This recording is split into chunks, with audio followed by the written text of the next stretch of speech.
Hello, everyone. Good morning to you all. Happy New Month. My name is Yetunde from Redeemed Christian Church of God, Kingdom Life Convocation in Botry here. I'm so excited to be with you today to share with you the reflection of the sermon that we listened to our church today. The month of December is a month of great turnaround for the Redeemed Christian Church of God worldwide. It has been declared our Holy Ghost Congress will start from the 9th of December to the 14th, and we're going to be discussing around the great turnaround. And that is why I focus the sermon of today on the great turnaround which happened in the life of the Jew. Our text was taken from the book of Esther, chapter 9, verse 1. I'm going to read it to you. It says, "Now in the 12th month, on the 13th day, when the king's command and edict were about to be executed, on the day when the enemies of the Jews hoped to gain the mastery over them, it was turned to the contrary, so that the Jews themselves gained mastery over those that hated them." I pray that that will be your portion this month in Jesus' mighty name. Now, if you look at what the letter was actually made of, you will wonder, who writes this kind of letter.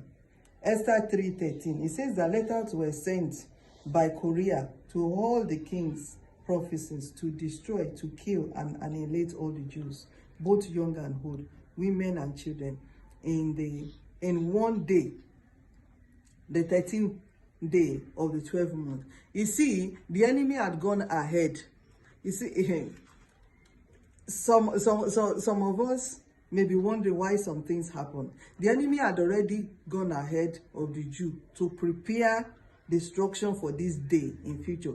The day, the 13th of December, 13th of the 12th month of the year, don't let me say December, because it was a month of Adar then, had already been planned by the enemy for the Jew. That on this particular day, we're going to destroy them, we're going to kill them, we're going to annihilate them, we're going to plunder their goods, whatever they have, they're going to take it away from them. That was the plan of the enemy. It was done in chapter 3. But in chapter 9, the Lord turned it around. He gave the Jew power of that day. But that is not where I'm going just now. The fact that letters went to all the provinces, from what I know, when men go to war, they can kill men like themselves. They can plunder goods. But children and women are usually spared. They will spare them. They can make them slaves, but they will usually spare them. What kind of decree is this that went unchallenged by the king or any leader in the provinces? You will wonder. Another question to ask is, what have they done to actually deserve this kind of treatment? What would any race done to deserve this kind of treatment? And you will know very, very soon. Because before then, in Esther chapter 2, the Bible recorded that Mordecai saved the life of the king. Two people sought to lay their hand on the king and kill him. And when Mordecai knew of it, he told Esther about it. They were exposed and they were hanged. It says that after these things, it says that when it was investigated, verse 23 of Esther 2, when it was investigated and it was found to be true, both men were hanged on the gallows, and it was recorded in the book of Chronicles in the king's presence. The king was there when they were recording it. So automatically, the name of Mordecai would have been mentioned, that this was the man that saved the life of the king. But what did the king do to Mordecai? Nothing. We prayed a prayer in church today, and I would like you to pray that prayer. That, Father, don't allow my good deeds to go unnoticed and unrewarded in Jesus' mighty name. There are a lot of people who have done good to people. You have saved the life of others. You have helped others. God has used you to make a big mark in the life of others. Well, what would they do? Today, maybe you are even praying that they pick your calls. Today, maybe you are even praying that, they don't fall out with you. They have rewarded you nothing. So king was there, but nothing was done. Guess what happened in chapter 3? In chapter 3, a man was promoted. The question to ask is, what did he do to deserve that promotion. The reason why Haman was so upset was that the benefits, the privileges he was enjoying actually belonged to somebody else. He didn't deserve those privileges. Somebody saved the life of the king in chapter 2.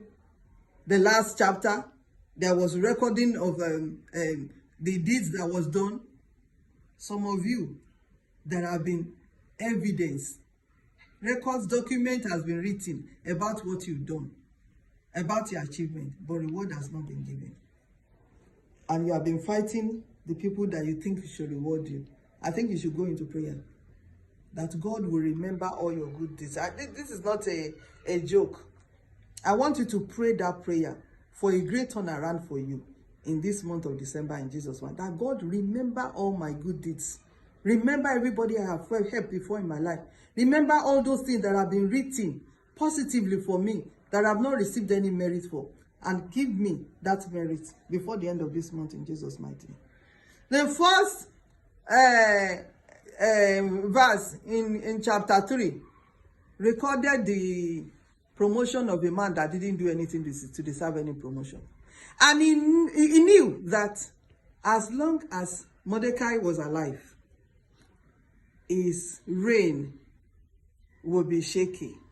It will be unstable. There will still be the fear of God, of the king remembering who actually deserved that kind of honor. That is why.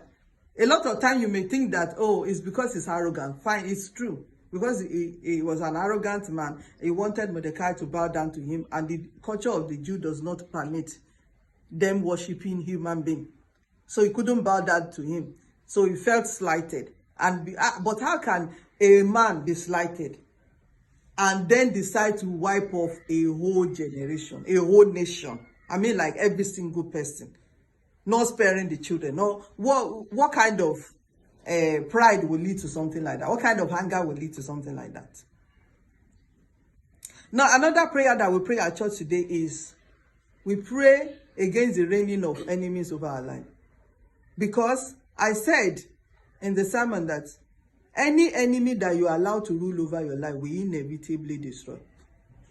Honestly, there is no argument about it. That enemy may not be a human being, it may be anger, it may be pride, it may be greed. But if you allow an enemy of your soul, you give them that chance to rule over you. And I was telling them this morning, I said, sometimes you are the one that actually hand over all those benefits that the enemies are enjoying over your life.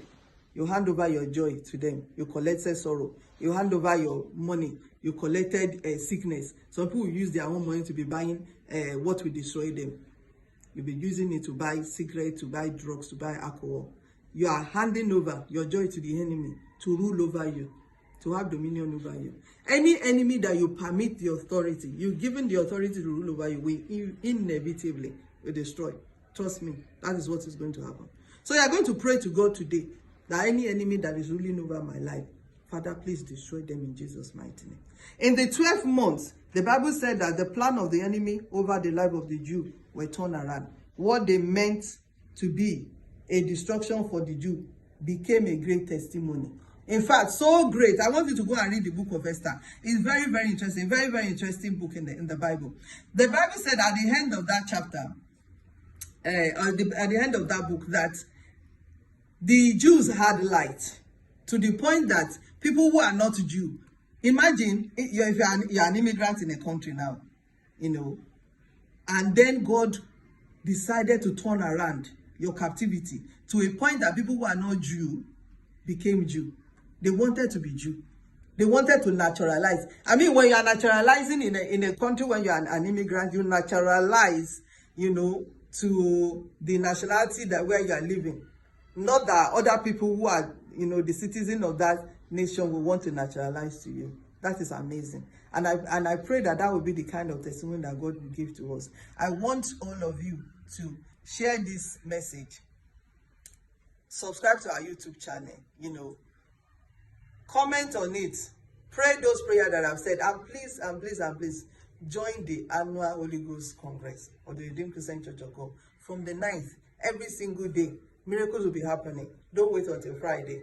Don't wait until you have the time. Create that time, and I know that you will testify. Your story will not be the same in Jesus' mighty name.